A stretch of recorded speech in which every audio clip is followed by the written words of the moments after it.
সম্মানিত হাজিরিন, জান্নাত আমি কোরআনের আলোকে একটা বর্ণনা যে দিব আপনাদের কাছে, তার অন্যতম একটা নমুনা হচ্ছে আল্লাহর হাবিব বুখারী মুসলিমের বর্ণনা হাদিসে কুদসির মধ্যে এসেছে, আ'আদাতু লিইবাদিয়াস সালিহিন মা লা আইনু রাআত ওয়া লা উযুনুন সামিআত ওয়া লা খাতারা আলা কলবিল বাশার।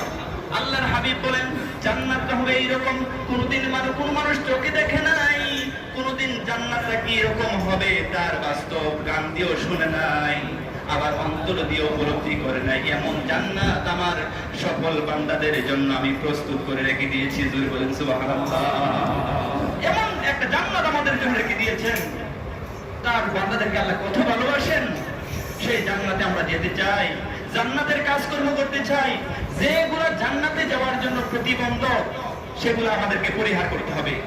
আল্লাহ রাসূল সাল্লাল্লাহু আলাইহি সাল্লাম বলে দিয়েছেন, আমি যা কিছু নিয়ে এসেছি তোমরা তা গ্রহণ করো, আর যা করতে নিষেধ করেছি তার ধারে কাছেও তোমরা যেও না। এটা যদি পালন করতে পারো, তোমাদের জন্য আল্লাহ যে ফ্যান্টাস্টিক জান্নাত রেখে দিয়েছেন, সেই জান্নাতে তোমরা প্রবেশ করতে পারবে। জোরে বলেন সুবহানাল্লাহ। সেই জান্নাতে আমি আপনি প্রবেশ করতে পারবো, জান্নাতের অফুরন্ত নিয়ামত ভোগ করতে পারবো।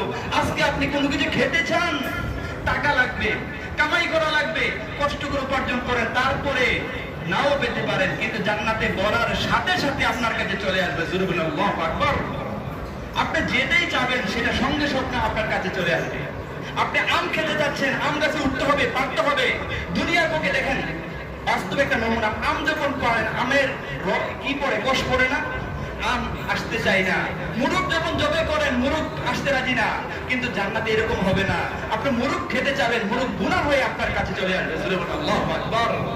আপনি গাছের মধ্যে ফল, গাছে উঠতে হবে না, গাছ বলার সাথে আপনার কাছে চলে আসবে। এরকম নিয়ামত আল্লাহর প্রিয় বান্দাদের জন্য আল্লাহ পাক রেখে দিয়েছেন। এজন্য আমরা সেই জান্নাতে যেতে চাই। এখানে বলা হয়েছে আবার জান্নাতটা কিরকম হবে।